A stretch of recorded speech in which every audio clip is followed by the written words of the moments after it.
এক সময়ের সারা জাগানো রূপালী পর্দার নায়িকা বনশ্রীর শেষ আশ্রয়স্থল হয়েছে মাদারীপুরের শিবচর উপজেলার সরকারি আশ্রয়নের ঘরে। এই ভিডিওটি আমাদের সবার কাজে লাগবে, যাদের জমি আছে ঘর নেই, যার জমিও নেই ঘরও নেই, তাদেরকে সরকার আশ্রয়ন 2 প্রকল্পের আওতায় ঘর দিচ্ছে। যারা আমার এই ভিডিওটি দেখছেন, আপনার আশেপাশে বহু লোক থাকতে পারে যাদের একটি ঘর দরকার।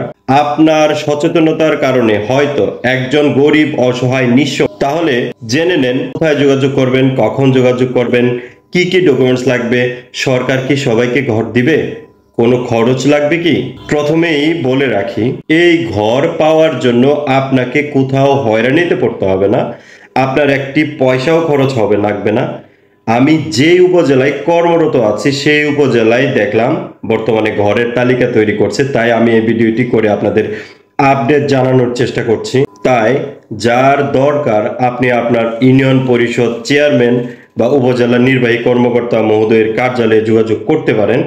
সারা দেশে এই পর্যন্ত প্রায় 6 লক্ষ মানুষকে ঘর দেওয়া হয়েছে। মাননীয় প্রধানমন্ত্রী ইতোমধ্যে 394টি উপজেলাকে গৃহহীন মুক্ত ঘোষণা করেছেন।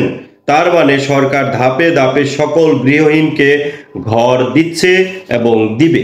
ঘর কিন্তু এক এক অঞ্চলের জন্য এক এক রকম হবে। যেমন সমতল অঞ্চলের জন্য এক ধরনের ঘর, চরাঞ্চলের জন্য অন্য ব্যবস্থা, আবার পাহাড়ি অঞ্চলের জন্য মাচাং ঘর, উপকূল বা জলবায়ু পরিবর্তনের কারণে উদ্বাস্তু হয়েছেন তাদের জন্য এক ধরনের ঘর, এবং শহর অঞ্চলের গৃহহীন মানুষের জন্য অন্য ধরনের ব্যবস্থা নিয়ে 1997 সাল থেকে গৃহহীন মানুষকে ঘর দেওয়ার প্রচেষ্টা চলমান আছে। এখন প্রশ্ন হলো যে কাদেরকে দেওয়া হবে আশ্রয়নের সরকারি ঘর। প্রথম ধাপে শ্রেণী অর্থাৎ ক শ্রেণী, যাদের জমি এবং ঘর কিছুই নেই। দ্বিতীয় ধাপে দেওয়া হবে যাদের জমি আছে কিন্তু ঘর নেই। আমি বিস্তারিত বুঝিয়ে বলছি, তবে তার আগে জেনে রাখি, এই ঘর দেওয়ার ক্ষেত্রে অগ্রাধিকার পাবেন ভিক্ষুক, বিধবা, বয়স্ক, স্বামী পরিত্যক্তা, বীর মুক্তিযোদ্ধা, নদী ভাঙ্গন কবলিত পরিবার, হিজড়া, দলিত হরিজন এবং প্রতিবন্ধী ব্যক্তি। তাকে ঘর দেওয়া হবে, তিনি যেই এলাকায় থাকতে চান তাকে সেই এলাকার ঘর দেওয়া হবে। তবে অবশ্যই সংশ্লিষ্ট ইউনিয়ন বা উপজেলার বাসিন্দা হতে হবে। জমি আছে ঘর নেই, এরকম ক্ষেত্রে যাদের জমি 10% নিচে আছে তাদের বেলায় সরকার ঘর তৈরি করে দিচ্ছে।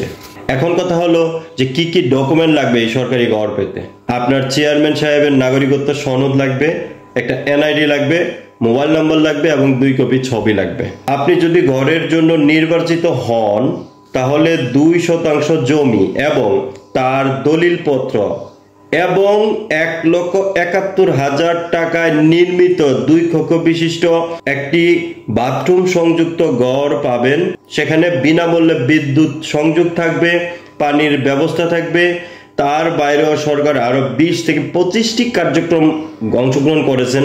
এটাকে গ্রোথ সেন্টার করবে সরকার, এবং এখানে বিভিন্ন রকম সুদমুক্ত ঋণ এবং প্রশিক্ষণ, ক্ষুদ্র ঋণ দিয়ে তাদেরকে পুনর্বাসনের জন্য একটা সামষ্টিক প্রকল্প হচ্ছে সরকারের আশ্রয়ন প্রকল্প 2।